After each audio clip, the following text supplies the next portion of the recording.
beberapa difotoin nanti. Selamat siang. Assalamualaikum warahmatullahi wabarakatuh.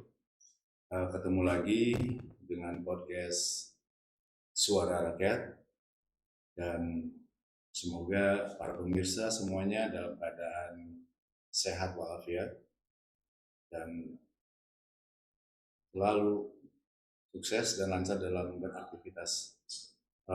Baiklah, dalam kali ini Suara Rakyat sengaja mengundang Bapak Dr. Yeremia Mendrova, ST MM MBA, atau yang sering kita panggil dengan Bapak Yeremia.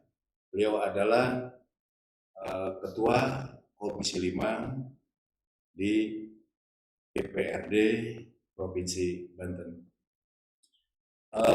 Untuk kali ini mungkin kami akan membicarakan seputar tentang pendidikan di wilayah Provinsi Banten bersama Bapak Yeremia. Baiklah, Pak Yeremia, selamat siang. Selamat siang Pak Haji, apa kabar? Alhamdulillah baik, Pak. Bapak sendiri baik ya? Baik, senang sekali bisa bertemu dan kita akan berdiskusi berkaitan dengan pendidikan hari ini, yang kebetulan hari ini adalah Hari Pendidikan Nasional 2 Mei. Oh iya, betulan sekali ya Pak ya. Jadi luar biasa ini, kita tidak sengaja dengan tanggal 2 Mei ini kebetulan dengan Hari Pendidikan Nasional. Dan insya Allah ini kita akan bicara juga tentang seputar pendidikan yang di lingkungan di Provinsi Banten. Baiklah Pak Jeremy, ini kita panggil Pak Jeremy aja. Boleh, ya, lebih gampang, lebih familiar. Ya. Jadi Bapak mungkin duduk di Dewan Provinsi Banten itu mulai 2019 ya Pak ya? 2014 Pak. Oh 2014, berarti 2014. Udah 2 periode? Sudah 2 periode dan akan 3 nantinya kalau nanti KPU sudah menetapkan. Alhamdulillah, jadi berarti Bapak Jeremy ini memang sudah layak mungkin ya terpakai oleh masyarakat di Provinsi Banten khususnya tentang pendidikan. Akan tapi begini Pak, kita mau menanyakan bahwa selama Bapak menjabat sebagai Ketua Komisi 5 di Provinsi Banten itu di bidang pendidikan itu sudah apa saja yang Bapak lakukan itu? Baik.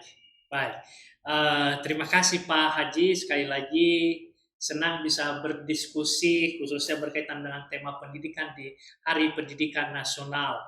Kepada pemirsa, kepada pendengar podcast Suara Rakyat, pendidikan adalah salah satu modal utama bagaimana kita lepas dari belenggu ketertinggalan.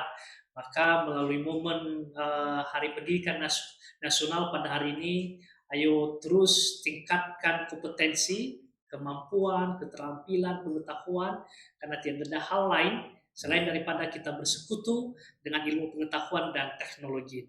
Baik Pak Haji, berkaitan dengan itu, memang di periode kedua saya di DPRD Provinsi Banten 2019-2024 ini, memang saya dipercaya di mulai 2022 nanti sampai akhir masa jabatan itu sebagai Ketua Komisi 5 DPRD Provinsi Banten. Komisi 5 ini membidangi berkaitan dengan kesejahteraan rakyat. Ada 10 dinas yang bermitra dengan Komisi 5. Salah satunya adalah Dinas Pendidikan. Berkaitan dengan pendidikan, yang menjadi tanggung jawab pemerintah Provinsi Banten adalah di tingkat sekolah menengah, yaitu SMA, SMK, dan juga sekolah khusus atau SKH untuk anak-anak kita yang berkebutuhan khusus. Tentu merupakan perealisasian atau perwujudan visi berdirinya Provinsi Banten. Nanti bulan Oktober kita merayakan ulang tahun yang ke-24 berdirinya Provinsi Banten, yaitu bagaimana mewujudkan Banten yang maju, mandiri, sejahtera, berlandaskan iman dan takwa. Nah, visi ini Pak Haji, pilar utamanya tentu adalah sumber daya manusia. Sumber daya manusia yang diharapkan tentu adalah sumber daya manusia yang unggul, sehat, dan cerdas. Unggul, sehat, dan cerdas. Dan pilar utamanya untuk melahirkan, membentuk sumber daya manusia ini adalah pendidikan. Khususnya dengan tadi di tingkat sekolah lanjutan. Bahwa betul kita terus mengapresiasi berbagai macam pembangunan, kemajuan, progres yang telah dicapai dalam bidang pendidikan yang dilaksanakan tentu oleh pemerintah Provinsi Banten dan juga DPRD di dalamnya sebagai unsur penyelenggara pemerintahan daerah. Banyak hal-hal yang telah dan terus akan dilakukan dari sisi pendidikan, baik dari sisi mutu, kualitas, maupun dari sisi kuantitas. Tapi di sisi lain juga kita masih punya banyak PR, pekerjaan rumah, Pak Haji. Ya, betul. Ya terus terang harus kita sampaikan ini supaya menjadi perhatian bersama dan ini bisa terakselerasi karena tujuan besarnya tadi bagaimana kita membentuk generasi sumber daya manusia yang unggul, sehat, dan cerdas dalam mewujudkan visi berdirinya Provinsi Banten. Maka suka tidak suka, mau tidak mau kita harus melihat fakta, kita harus melihat data. Kalau kita merujuk data di BPS misalnya, untuk sekolah ini setidaknya ada 2 parameter atau variabel yang menjadi ukuran. Yang pertama adalah angka partisipasi sekolah. Nah, berbicara berkaitan dengan angka partisipasi sekolah, saya katakan bahwa ini masih PR kerjaan rumah kita. Mengapa? Secara statistik yang dirilis oleh BPS, kita sekarang kurang lebih pada 69,2 atau 3, 69,3.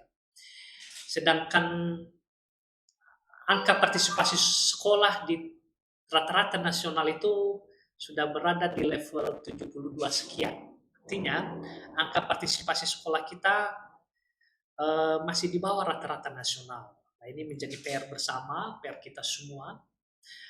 Itu parameter ataupun variabel yang pertama berkaitan dengan ukuran, berkaitan dengan pendidikan. Yang kedua adalah berkaitan dengan usia lama sekolah. Usia lama Ya, sekolah. atau usia harapan lama sekolah di Provinsi Banten. Lagi-lagi kalau kita merujuk data, itu berada di angka 9,15 kalau nggak salah tahun. Artinya bahwa rata-rata usia lama sekolah di Provinsi Banten ini masih kisaran lulusan SMP atau wajib belajar 9 tahun, kan 9,15 tahun. Harapannya bahwa ini terus harus meningkat, harus terus lama, karena semakin lama orang mengenyam sekolah, semakin banyak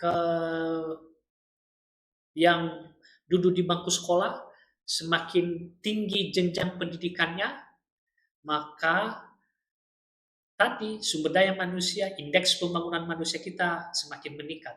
Memang betul IPM kita memang termasuk salah satu torehan yang baik.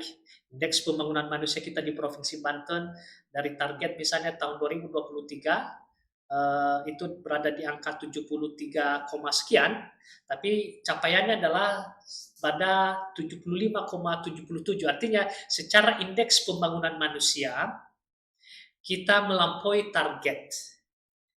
Tetapi indeks pembangunan manusia kan ada 3 variabel, pendidikan, kesehatan, dan juga daya beli rumah tangga. Nah, dari sisi pendidikan tadi saya katakan banyak pembangunan yang telah ditorehkan, tetapi masih banyak PR. Khususnya apa yang saya katakan tadi, angka partisipasi sekolah dan usia lama sekolah yang harus terus kita tingkatkan supaya generasi kita, sumber daya manusia di Provinsi Banten punya daya saing unggul, sehat, dan cerdas. Itu Pak. Ya, kemudian tadi yang Pak Jeremy rencanakan itu selama ini kebijakan apa yang akan mengatur tentang pendidikan tersebut? Nah, oleh karena itu apa langkah yang harus terus dilakukan dan ada percepatannya berkaitan dengan tadi khususnya menjawab tantangan pendidikan maupun angka partisipasi sekolah maupun tadi usia rata-rata lama sekolah di Provinsi Banten. Tentu sebagai Ketua Komisi 5 DPRD Provinsi Banten terus berkoordinasi kepada semua pihak, terlebih khusus misalnya kepada dinas pendidikan yang leading sektornya ada di sana dan juga sekolah-sekolah.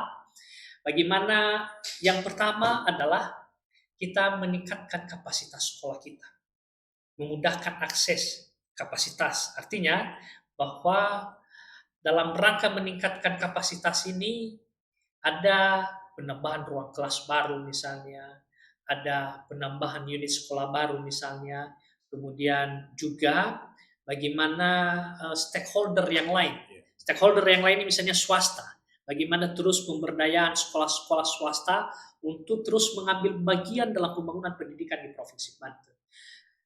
Kemudian langkah berikutnya adalah ada kearifan lokal kita di Provinsi Banten yang menjadi kekuatan utama, yaitu berkaitan dengan pendidikan di pondok pesantren, merupakan pendidikan keagamaan, dan juga bagaimana anak-anak kita misalnya selain belajar pendidikan agama, akhlak, moral di sana, dan kita berharap mereka juga mendapatkan pendidikan umum, ya, pendidikan umum, sehingga ini bisa kita sinergikan dengan baik. Maka apa yang kita harapkan, semakin banyak penduduk masyarakat generasi kita di Provinsi Banten, selain daripada tadi sisi moral, sisi budaya, sisi agama, dan juga pengetahuan umum, keterampilan terus dibekali, terus ditingkatkan sehingga kompetensi daya saing itu semakin meningkat.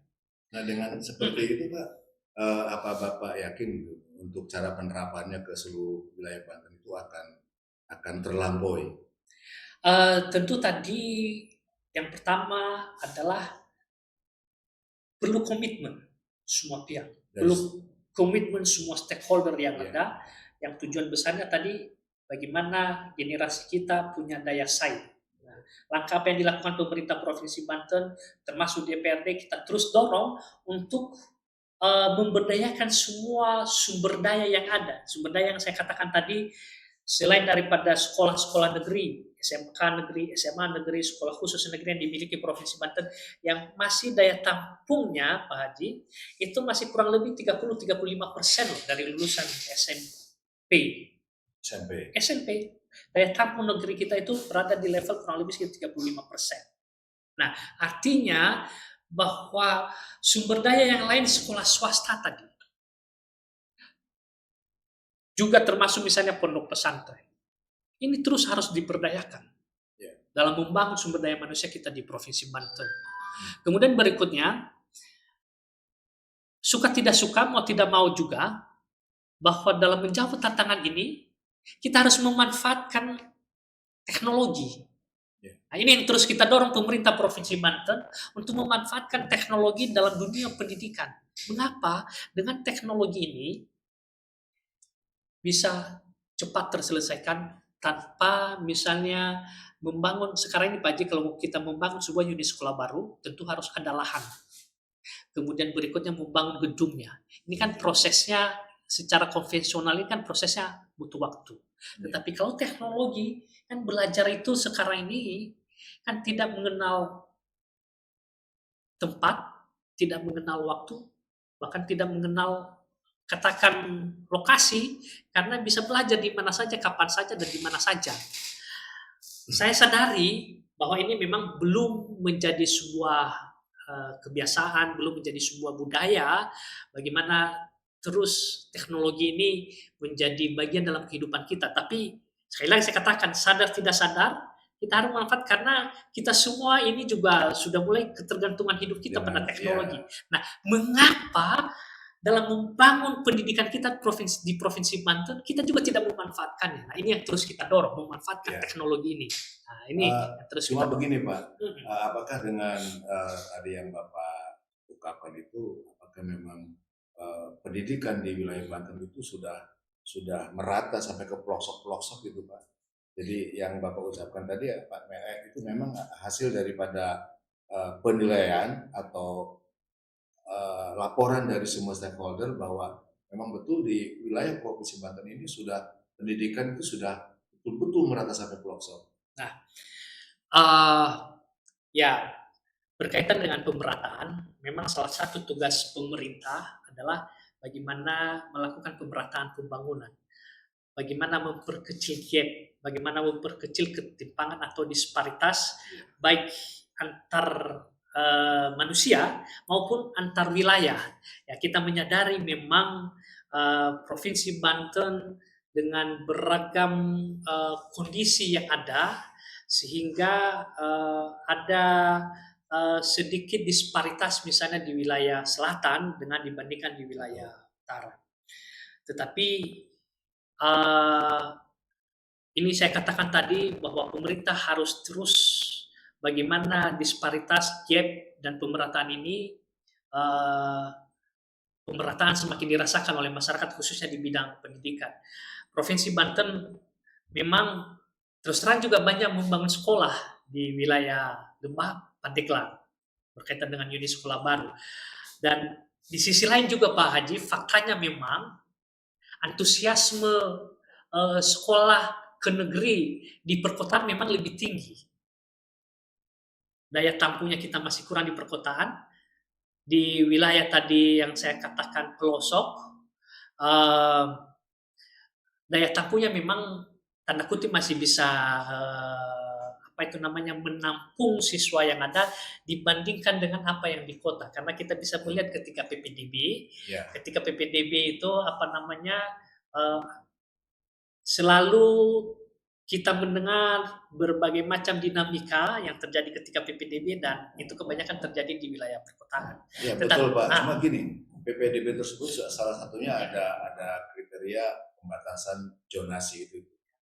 Ini kok kelihatannya memang dari daerah pelosok pun yang katakanlah jaraknya sangat jauh kok bisa diterima gitu loh di kota. Kenapa bukan di sana sehingga pendidikan itu betul-betul yang rata ke pelosok gitu. Nah, sekali lagi bahwa kita berharap bahwa pendidikan ini merata di seluruh Provinsi Banten, walaupun tadi memang penyebaran sekolah kita ini yang saya katakan ini menjadi PR bahwa bagaimana memetakan sekolah-sekolah di kita di Provinsi Banten ini bisa sedemikian rupa mengakomodir yang ada. Berkaitan misalnya dengan syarat masuk sekolah, memang berdasarkan Permendikbud untuk PPDB itu ada yang pertama syarat berkaitan dengan zonasi, kemudian prestasi, kemudian berkaitan dengan afirmasi dan pembinaan orang tua. Nah, yang berkaitan dengan zonasi ini mengukur jarak antar sekolah dengan rumah. Alamat berdasarkan kakak calon siswa. Nah, namun demikian tentu semakin banyak yang mendaftar, maka ukurannya adalah siswa berdasarkan zonasi berarti siswa yang semakin dekat dengan sekolah. Nah, kemudian ketika kapasitas sekolah banyak misalnya, maka juga semakin jauh luasan yang menjadi zonasinya. Nah, tetapi sekali lagi ini kan zonasi ini adalah mengukur jarak ke sekolah dengan rumah tentunya. Berkaitan dengan di pelosok, memang harus dihadirkan tadi bagaimana pendidikan yang berkeadilan dan merata di sana. Bagaimana anak-anak kita di sana bisa mengenyam pendidikan dengan baik. Bagaimana pendidikan terus berkualitas dengan baik. Bagaimana mereka bersekolah dengan giat, dengan semangat, dan tentu hambatan-hambatan yang dialami bisa sedemikian rupa tadi pemerintah hadir untuk mengeliminasi hambatan tersebut. Karena tadi intinya adalah pemerataan pembangunan. Dan kemudian syarat berikutnya tadi prestasi. Dan ini kan diberikan kesempatan kepada anak-anak kita yang menorehkan prestasi, baik secara akademik maupun non-akademik. Diberikan peluang, ada kuotanya. Kemudian bagi keluarga misalnya yang kurang mampu, ada jalur afirmasi, ada kuotanya. bagi masyarakat kita dalam kondisi kurang mampu, yang dibuktikan misalnya terdaftar di dalam DTKS, kemudian misalnya punya katakan ikut dalam program sosial pemerintah misalnya PKH, kemudian Indonesia Pinter misalnya, kemudian bantuan-bantuan sosial lain yang tentu terdaftar di dalam data terpadu kesejahteraan sosial, ya, itu yang masuk pada jalur afirmasi. Dan memang tadi menyinggung berkeadilan, kita berharap memang kehadiran pemerintah ini di sini nih untuk masyarakat kita yang tidak mampu. Ya. Apalagi negeri itu kan katakan tidak berbayar. Nah, ini hadir pemerintah di sini untuk memperbesar kota ini yang terus kita dorong, Pak. Kemudian begini Pak Jeremy, jadi yang kita lihat dan kita perhatikan bahwa menurut Bapak ini seberapa besar sih masyarakat Banten ini peduli terhadap pendidikan, sementara yang kita lihat bahwa masuk ke negeri itu sangat susah sekali, tetapi di luar sana banyak para pelajar yang tanda kutip seperti tidak diberikan pendidikan yang tegas sehingga mereka itu melakukan hal-hal yang di luar dugaan kita gitu. Jadi menurut Bapak itu sebagaimana pedulinya masyarakat Banten terhadap pendidikan? Saya melihat sangat peduli terhadap pendidikan dan ke sini semakin terus meningkat tadi antusiasme masyarakat karena terlihat tadi bagaimana ketika PPDB bahkan misalnya dalam satu sekolah bisa misalnya melebihi dari kuota yang ada.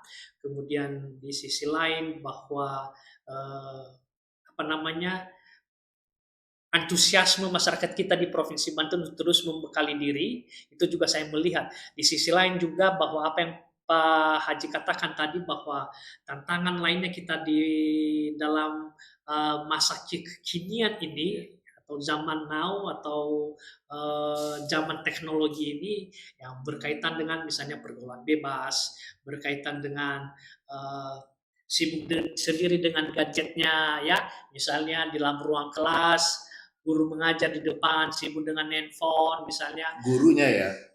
Siswanya juga siswanya. misalnya. Gurunya juga. Kemudian misalnya bagaimana budi pekerti, nilai-nilai agama, nilai-nilai luhur bangsa kita, daerah kita tadi terkadang terabaikan. Nah, ini yang terus kita perkuat. Tahun kemarin kita membuat sebuah Perda Pendidikan Pancasila dan wawasan kebangsaan yang diinisiasi oleh kami sendiri dari Komisi 5 dan itu menjadi sebuah perda di Provinsi Banten yang merupakan langkah bagaimana mendorong semua pihak bahwa bagaimana budi pekerti, bagaimana nilai-nilai luhur bangsa kita, bagaimana nilai-nilai Pancasila diterapkan, diamalkan dalam setiap sisi kehidupan kita. Kemudian berikutnya juga kemarin kita membuat dan menetapkan sebuah perda berkaitan dengan kemajuan objek kebudayaan di Provinsi Banten. Nah, ini juga bagaimana terus kita menggali budaya supaya anak-anak muda kita tadi baik di sekolah, pemuda dimanapun berada mengetahui akan jati diri Provinsi Banten akan budaya. Karena saya katakan tadi bahwa kita Provinsi Banten punya kearifan lokal yang tentu tidak dimiliki oleh wilayah lain. Kearifan lokal, nilai-nilai luhur ini harus terus kita lestarikan. Jangan sampai terkikis dengan kemajuan ilmu pengetahuan dan teknologi. Saya katakan tadi bahwa antara kemajuan ilmu pengetahuan dan teknologi, nilai moral, nilai agama, nilai-nilai luhur, nilai-nilai budi pekerti harus berjalan seiring bagaikan rel kereta api. Nah, sehingga tadi sumber daya manusia unggul, sehat dan cerdas yang diharapkan bisa kita bentuk dan di Provinsi Banten nanti akan lahir banyak pemimpin generasi yang sukses dan generasi yang maju. Tapi lagi-lagi Pak Haji memang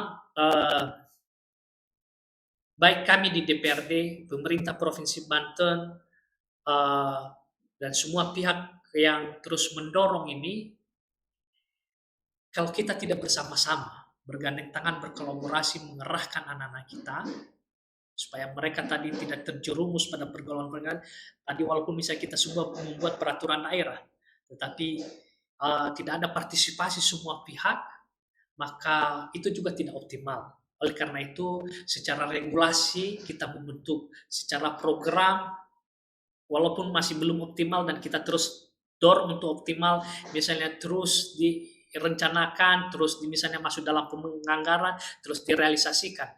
Tetapi di sisi lain juga bahwa ada partisipasi masyarakat yang memonitor, yang memberikan menasihati, yang memberikan dorongan, yang memberikan motivasi kepada anak kita supaya jangan terjerumus.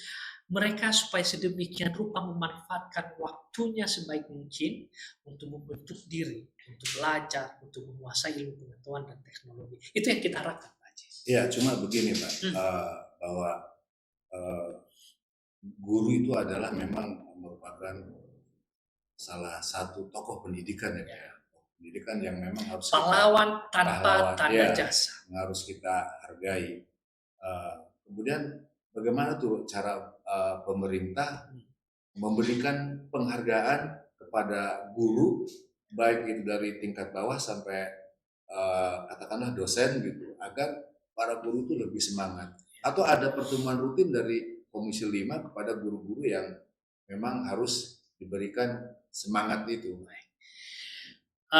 Pada kesempatan saat ini yang berbahagia ini di momen Hari Pendidikan Nasional ini, yang pertama berkaitan kepada rekan-rekan guru, tenaga pendidikan, saya mengucapkan rasa terima kasih, apresiasi atas jasa-jasa Bapak Ibu semua.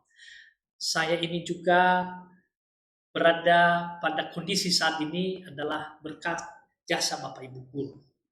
Oleh karena itu rasa hormat dan apresiasi kami kepada Bapak Ibu guru, sekali lagi pahlawan tanpa tanda jasa yang terus mengabdikan diri kepada dunia pendidikan, bagaimana membentuk generasi bangsa ini semakin maju ke depan.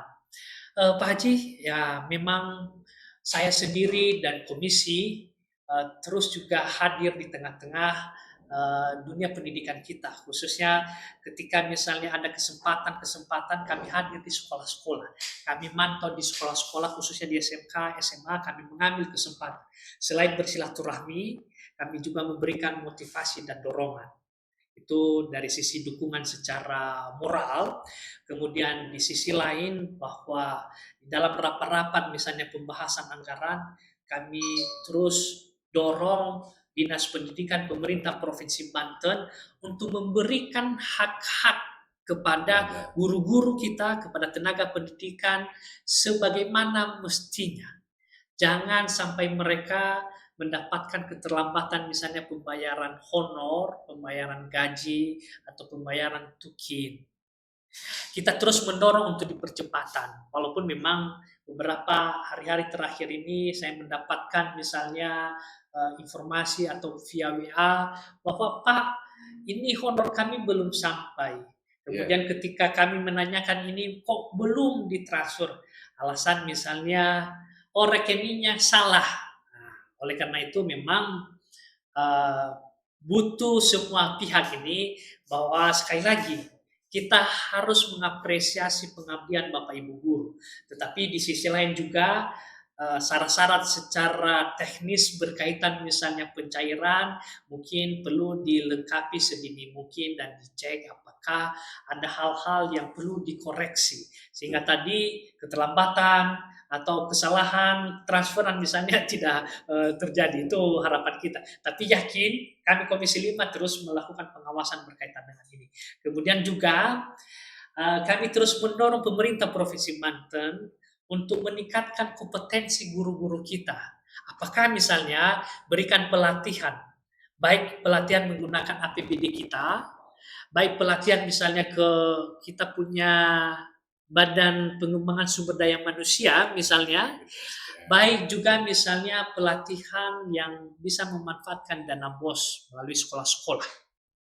Ini yang terus kita dorong supaya kompetensi Bapak Ibu guru semakin ditingkatkan sehingga mereka bisa terus mendidik anak kita. Apalagi sekarang ada namanya kurikulum merdeka, ada namanya sekolah penggerak, dan kita juga mendorong guru-guru kita supaya membentuk diri, meningkatkan kompetensi karena pemerintah pusat juga memberikan peluang misalnya untuk menjadi guru penggerak. Untuk menjadi guru penggerak ke depan, bahwa menjadi guru penggerak ini ya Untuk syarat menjadi kepala sekolah ya harus misalnya menjadi sudah menjadi guru penggerak. Nah, oleh karena itu kami dorong ini juga rekan-rekan guru-guru ya, jangan juga jangan juga berhenti. Wah, saya sudah menjadi guru sampai di situ tidak. Ayo kita manfaatkan kesempatan waktu sedini untuk juga terus menimba ilmu dan tadi ada prosesnya menjadi guru penggerak misalnya itu. Ya, tapi Pak untuk jadi guru penggerak itu ada tingkatan-tingkatan yang harus dipenuhi ya. Harus penuhi, kemudian waktu juga gitu loh Pak. Nah itu apakah tidak akan mengganggu kepada kesehatan gurunya, kepada intelijensi kepada guru gitu. Yang saya lihat itu seperti itu gitu. Itu tantangan tersendiri tentunya. Itu tantangan tersendiri kepada Bapak Ibu guru. Di tengah-tengah kesibukan, baik dalam melaksanakan tugas-tugas, apalagi misalnya kesibukan di dalam keluarga, kehidupan sehari-hari, tetapi bagaimana memanage waktu, memanage pekerjaan, dan juga bagaimana memanage segala macam sehingga bisa terus mengembangkan diri. Ini memang tantangan tersendiri Pak Haji, tapi saya yakin Bapak Ibu guru kita di Provinsi Banten punya antusiasme tadi, semangat itu yang kita lihat ini antusiasme. Ya baik Pak, ini pertanyaan terakhir nih Pak. Jadi menurut Undang-Undang di nomor 20 tahun 2023 ya, tentang Sistem Pendidikan Nasional. Itu hak dan kewajiban pemerintah itu memang sampai saat ini sudah berjalan mulus atau masih ada katakanlah memilah gitu loh. Ini Anda walaupun tidak mampu, Anda tidak bisa mengenyam pendidikan sini. Padahal sudah terikat kepada Undang-Undang nomor 20 tahun 2023 tersebut. Gimana menurut Bapak? Baik, undang-undang aturan dibuat sebagai guidance, sebagai arah, sebagai patokan, sebagai petunjuk, sebagai penunjuk jalan, supaya bisa semuanya berjalan pada relnya tentunya. Kemudian di sisi lain bahwa prinsip keadilan, prinsip tidak boleh diskriminasi, prinsip tidak boleh membedakan-bedakan gitu ya. Itu juga merupakan prinsip-prinsip yang dianu di dalam undang-undang itu sendiri.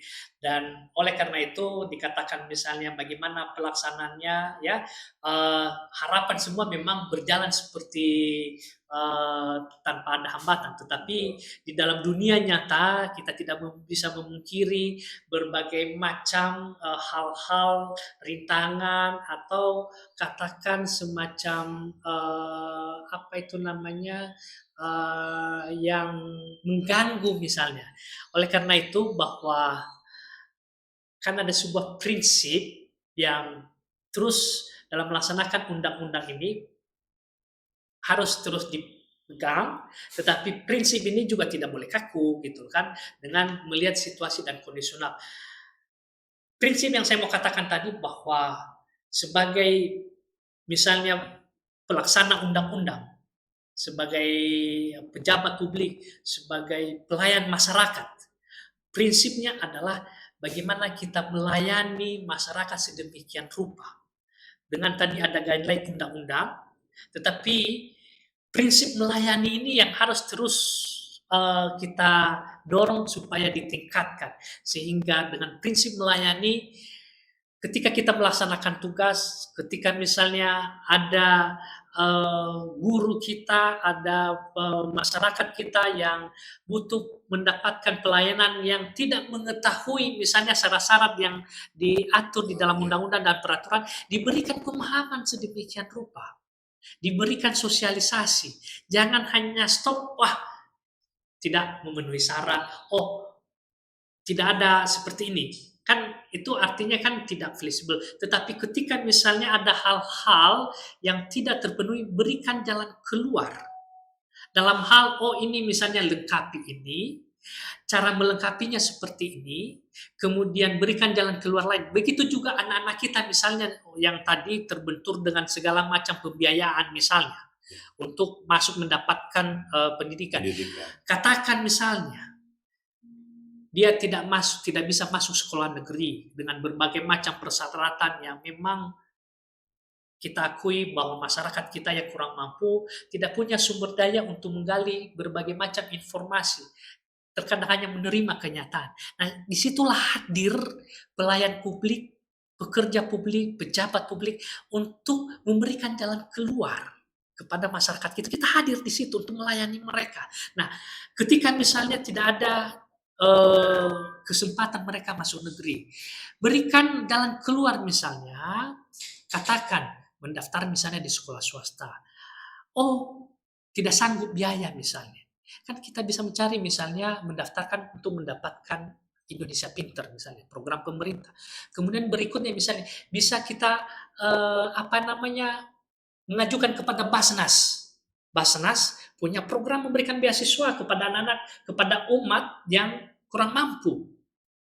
Bisa diberikan beasiswa. Saya selalu berkoordinasi, berdiskusi dengan Prof. Sibli, Ketua Basnas Provinsi Banten. Halo Prof. Basnas zakat terus digunakan untuk kesejahteraan umat. Dan salah satunya bisa untuk menolong masyarakat yang tidak mampu untuk sekolah. Untuk bisa mengenyam pendidikan. Ya. Atau kita berikan jalan keluar misalnya, di Provinsi Banten ini banyak industri, banyak perusahaan. Betul. CSR bisa dimanfaatkan untuk itu.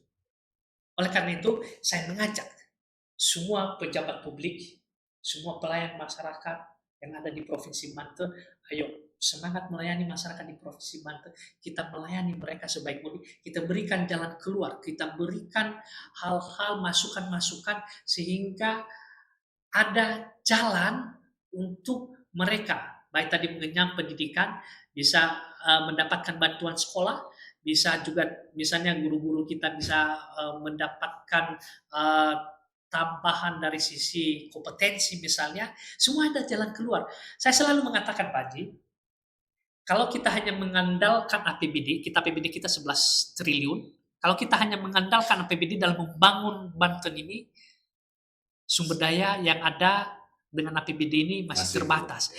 Kita punya sumber daya yang lain yang harus diperkuat. CSR, zakat tadi. Saya berdiskusi dengan Prof. Sibli, kalau potensi zakat kita di Provinsi Banten ini bisa mencapai 11 triliun, artinya setara dengan APBD. Ya. Tetapi sekarang masih penggaliannya itu masih kecil sekali. Saya katakan kepada pihak terkait, OPD, perkuat Basnas, supaya potensi zakat ini bisa terrealisasi semakin besar. Ini sumber daya dalam mensejahterakan umat dan mensejahterakan masyarakat di Provinsi Banten. Selain daripada CSR. Nah, ini yang terus kita perkuat, kita ingatkan kepada mereka yang misalnya ada di dalam sistem yang punya kewenangan terkait dengan itu. Walaupun misalnya kami sadari bahwa mengingatkan ini tidak bisa hanya sekali dua kali Pak Haji. Betul. Memang kita dalam melakukan hal kebaikan itu tidak boleh bosan. Kita boleh hanya berhenti. Kalau kita bosan berhenti dan hanya sampai di situ tidak ada yang melanjutkan. Betul. Tetapi kita harus terus ingatkan.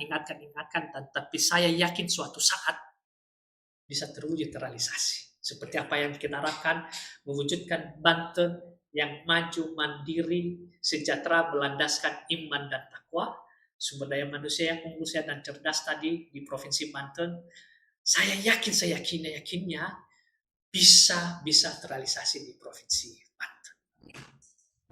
Baiklah, pemirsa Suara Rakyat, tadi kita sudah banyak tanya jawab dengan Bapak Jeremy dari Komisi 5 DPRD Provinsi Banten. Kebetulan beliau adalah sebagai Ketua Komisi 5 dari unsur fraksi PDI Perjuangan. Iya. Mudah-mudahan apa yang tadi dijelaskan oleh Bapak Jeremy akan menjadi dasar, akan menjadi masukan bagi para guru, para orang tua murid, dan para muridnya sendiri. Jangan putus asa bahwa sebetulnya adalah di Provinsi Banten memberikan keleluasaan bagi murid-murid yang berprestasi. Kemudian untuk guru-gurunya juga jangan sampai kena lelah, karena sampai kapanpun guru adalah sebagai tokoh pendidikan dan pejuang, pahlawan tanpa tanda jasa.